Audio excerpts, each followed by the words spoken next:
Hey there, Chris Bassett here, and today we're changing the brake pads and rotors on a 2009 Pontiac G6. Let's get into it. You want to park on a flat surface like concrete. I'm in my garage. Crack the lug nuts while the tire's on the ground, jack up the front, secure the stands, and remove the wheels. Here's the jacking point that I used. It's a solid piece of metal. Make sure that it's part of the frame. Remove all 5 19mm lug nuts, and then take the wheel off. Next, let's remove the caliper. There's 2 guide bolts. These are 15mm. You may want to spray some penetrant oil and then remove both. They can be rusted on pretty good. The manual says a 15mm socket, but I actually used a 9/16 since the rust was so bad. Go ahead and remove both bolts and store them somewhere safe. Next, let's remove the caliper. This can be kind of stuck on if everything's rusted together. In my case, the caliper was kind of difficult to get off. Make sure there's no excess pressure on the brakes. But I used a mallet or a hammer, ball-peen hammer, and then a punch to gently tap stuff. You don't want to tear up the rotor or anything that's unnecessary, but just work it back and forth. You can tap on it, tap it outwards, tap it inwards. The ideal is to kind of wiggle it back and forth until it comes off. You can then slide the caliper off. Make sure you hang it up securely. Don't let it dangle on the brake lines. You can tap it up here. Just be careful if you're beating on stuff, it'll fall. I used a string to kind of tie it up out of the way. You are now able to remove the brake pads. So I'm just going to take a standard screwdriver and use it as a lever, kind of wedge it in between the pads and pop them out. Also take note of the position of the pads, what they look like, and make sure you remove both the front and the back. I'm also going to be reusing the pads and rotors for the video purposes, and I will have links down in the description for new parts if you have a 2009 Pontiac G6. So here I'm removing the clips.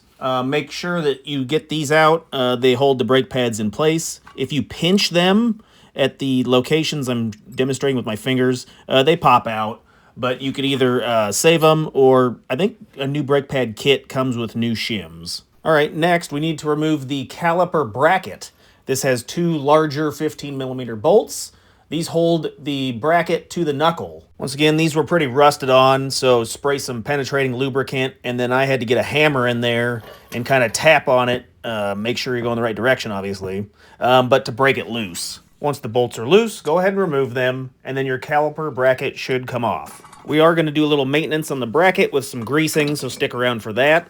But next, you can go ahead and pull off the old rotor. So while we're removing the old rotor, it may just slide off, but if it's stuck, if it's rusted on there, go ahead and tap the back gently with a mallet or something to remove it. If you're installing a new rotor, make sure you clean up the hub face with a wire brush. It'll help out the new rotor. In preparation for new installation, you can remove the caliper slide pins and then grease them and reinstall them. Just put a little bit of grease on.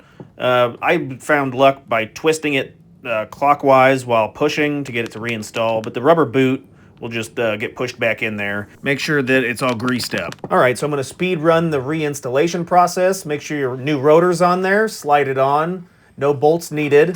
Reinstall your bracket. Make sure the mounting area is clean, and then torque the 2 15mm bracket bolts to 96 foot-pounds. Snap both the clips, the brake pad clips, into place, both the top and the bottom. Next, install your new brake pads. You can apply a little bit of grease to the backs and the ears, not the friction side. I never do that, but the manual says it's a good idea. This part can get tricky. This is where I usually compress the piston. I take my C-clamp and I press the piston down to give it more room when you slide the caliper over the new brake pads. Once the caliper's on, you can now put the bolts back into place. Manual calls for a torque between 26 to 35 foot-pounds. Make sure you don't over-tighten, and you may want to use anti-seize on the threads. Reinstall the wheel, hand tighten the lugs, lower the car, then torque the lugs in a star pattern, and then go for a test drive. Hey, check out another video over here. I've got some Amazon links down in the description. If you want to help support, use those links. I'd really appreciate it. Any other questions or comments, put those below. Thanks.